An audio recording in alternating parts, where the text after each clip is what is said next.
好多朋友喺日常生活中成日都會為咗血糖數值嘅起伏而感到苦惱。明明喺飲食上已經好努力啖管住把口，平時亦都堅持埋開腿去運動啦，但血糖咧仲係好似坐雲霄飛車啖忽高忽低，令人心入邊咧總係唔踏實。其實除咗必要嘅藥物治療同埋堅持運動，我哋喺日常生活中仲有一個非常簡單而且容易堅持嘅習慣，嗰個就係飲一杯暖暖嘅茶。呢杯茶好可能成為你穩定血糖道路上嘅強大助手。今日我就要為你詳細講解3種對控制血糖非常有幫助嘅茶飲。我會話俾你聽點解呢啲茶有效，到底應該喺幾時飲同埋點樣飲先可以令佢嘅效果發揮到最大。首先要介紹嘅係我哋大家最熟悉不過嘅綠茶。綠茶嘅好處好多人都知，但佢到底係點樣幫助我哋控制血糖嘅呢？關鍵在於綠茶入邊含有一種叫做綠茶素嘅強效抗氧化劑，簡稱財。大家唔需要記住呢個複雜嘅術語，只需要知道佢有2大核心本領就得。第一點，佢就好似一個聰明嘅守門員。當我哋要食落米飯、麵條呢啲碳水化合物之後，佢哋會喺小腸入邊被分解成葡萄糖，然後吸收到血液入邊。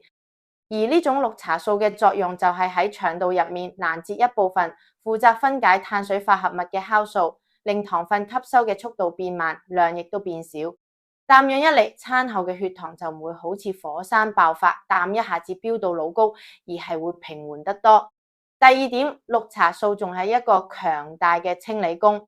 高血糖狀態會喺我哋體內產生大量嘅自由基，呢啲衰分子會攻擊我哋身體入邊負責分泌胰島素嘅胰島細胞，令佢哋受傷甚至罷工。而綠茶素嘅抗氧化能力非常強，能夠有效地清除呢啲自由基，保護我哋嘅胰島細胞，等佢哋能夠健康正常啖工作，從而分泌出足量而且高質量嘅胰島素。啖綠茶啖好，係咪隨時隨地飲都得呢？其實唔係，飲啱時間效果先會加倍。建議綠茶嘅最佳飲用時間係喺早餐後嘅1到2個鐘。點解揀喺呢個時間點呢？主要有3個原因。首先，呢個時間飲茶可以好好地作用於你早餐攝入嘅碳水化合物，平穩上晝嘅血糖。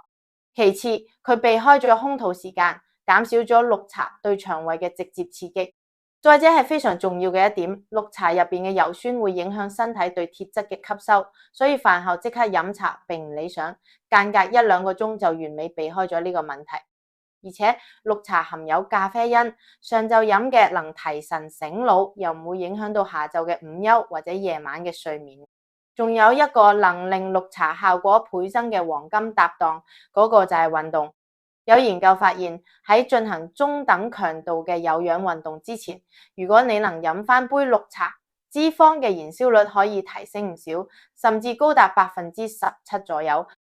呢個唔單止有助於控制體重，更重要嘅係當體脂肪減少咗，我哋身體細胞對胰島素嘅敏感性亦都會大大提高。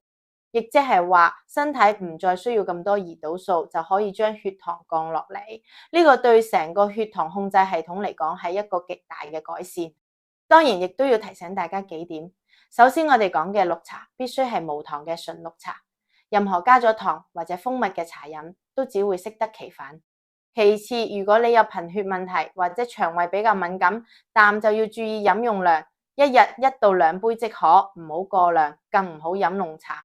介紹完日間嘅選擇，我哋再嚟傾下夜晚嘅情況。好多朋友因為血糖問題，夜晚總係瞓唔好，喺床上面翻嚟覆去，越焦慮，血糖反而越高，形成咗一個惡性循環。如果你有啖樣嘅困擾，啖樣金菊茶就係為你量身打造嘅。洋金菊茶最大嘅一個優勢就係佢完全唔含咖啡因，呢一點至關重要。呢個意味住，即使係嗰啲對咖啡因非常敏感，或者因為貧血問題唔適合飲太多綠茶嘅朋友，亦都可以放心大膽地享用佢。洋金菊茶對血糖嘅幫助體現喺2個層面。首先，佢同綠茶一樣，亦都富含抗氧化同抗炎成分，能幫助保護我哋嘅胰臟細胞，減輕身體嘅氧化壓力。但佢最獨特嘅地方，在於佢卓越嘅助眠效果。你可能會問，瞓覺同血糖有咩關係呢？其實關係非常大啊！醫學研究發現，長期嘅睡眠不足或者睡眠品質不佳，會導致我哋體內嘅壓力荷爾蒙，例如皮質醇嘅水平升高。呢個皮質醇一旦升高，就會同我哋體內嘅胰島素對住幹，令胰島素降血糖嘅效率大打折扣，導致第日朝早嘅空肚血糖居高不下。而洋甘菊茶就好似一種天然嘅溫和嘅鎮靜劑，佢入邊嘅成分可以作用於我哋大腦嘅特定接收器，幫助我哋放鬆神經，緩解焦慮，從而更快淡進入深度睡眠。當你瞓得好啦，壓力荷爾蒙水平自然就穩定咗，胰島素嘅工作環境亦都改善咗，夜間同清晨嘅血糖自然亦都更容易控制。淡洋甘菊茶嘅最佳飲用時間就喺瞓前半個鐘到45分鐘，喺呢個時間點飲落去，可以令身體有足夠嘅時間嚟吸收同利用佢嘅鎮靜成分。喺你瞓落床嘅時候，啱啱好可以感受到嗰股溫和嘅瞓意。此外，一啲初步嘅科學研究仲發現，長期飲用洋甘菊茶對於預防一啲糖尿病相關嘅併發症，例如神經損傷、腎臟損傷等，可能亦都存在正面嘅保護作用。雖然呢個仲需要更多研究嚟證實，但無疑為我哋選擇佢增添咗更多信心。最後要為你隆重介紹嘅係一款能喺清晨喚醒你身體代謝活力嘅飲品，嗰個就係薑茶。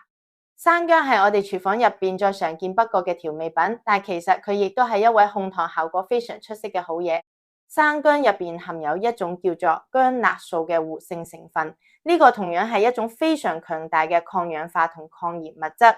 佢嘅作用機制主要係幫助改善我哋身體細胞對胰島素嘅敏感性。我哋可以打個比喻，胰島素就好似係一把鎖匙，而細胞就好似係一把鎖。血糖要進入細胞被利用，就需要呢把鎖匙去開鎖。喺糖尿病患者身上成日出現胰島素抵抗嘅情況，就好似係呢把鎖生鏽咗，鎖匙插入去轉唔喐。而薑辣素嘅作用咧，就好似係俾呢把生鏽嘅鎖上咗少少潤滑油，令鎖匙可以輕鬆淡將把鎖打開。淡氧一嚟，血液中嘅葡萄糖就能夠順利進入細胞，血糖水平自然就降落嚟啦。而且生薑仲有一個巨大嘅優勢，就係佢嘅生糖指數，亦即係 EC 值非常低，只有10左右。呢個意味住飲薑茶本身完全唔會對你嘅血糖造成任何負擔，係非常安全嘅膳食補充。不過，如果你想要令薑茶嘅控糖效果達到極致，我呢度仲有一個升級配方要分享俾你，嗰個就係肉桂薑茶。點解要加肉桂呢？因為肉桂本身亦都係一種降糖嘅明星食材。醫學研究發現，肉桂入邊含有肉桂醛同豐富嘅多酚類物質，佢哋唔單止可以模擬胰島素嘅作用，直接幫助細胞利用葡萄糖，仲可以有效地降低血脂同膽固醇。生薑同肉桂配搭埋一齊，簡直係強強聯手，喺降血糖、降血脂方面可以起到1+1超過2嘅協同效應。肉桂薑茶嘅做法亦都非常簡單，切幾片生薑，攞一小段肉桂棒或者半細匙肉桂粉，一齊用熱水沖泡或者燒煮幾分鐘，一杯溫熱香醇嘅肉桂薑茶就做好啦。呢杯茶嘅最佳飲用時間，我推薦係喺朝早起身之後。清晨我哋嘅身體經過一整晚嘅休息，正準備開始一日嘅代謝工作。呢個時候飲翻杯溫熱嘅肉桂薑茶，唔單止可以暖胃，促進全身嘅血液循環，更重要嘅係佢可以有效地激活我哋沉睡咗一晚嘅胰島素系統，為穩定一整日嘅血糖打落一個堅實嘅基礎。透過呢3種茶飲嘅合理配搭，我哋可以建立起一個全天候嘅控糖輔助體系。希望透過呢啲詳細嘅介紹，可以令你對呢3種茶飲有更深刻嘅認識。健康唔係一日練成嘅，而係靠每日一點一滴嘅累積。唔好覺得呢啲小事唔重要，往往就係呢啲望落唔起眼嘅習慣，決定咗我哋長期嘅身體狀態。如果你覺得呢啲內容對你有啟發，亦都可以分享俾身邊嘅屋企人同朋友，等大家都可以喺控糖嘅道路上行得更輕鬆、更穩健。總括而言，綠茶、洋甘菊茶同肉桂薑茶各有千秋，係你控糖路上嘅溫情助手。但請記得，茶飲只係輔助，仲係需要配合科學藥療同規律運動。願你能從呢杯暖茶開始，順應身體節奏，持之以恆，令血糖穩如泰山，重拾生活嘅安寧同健康。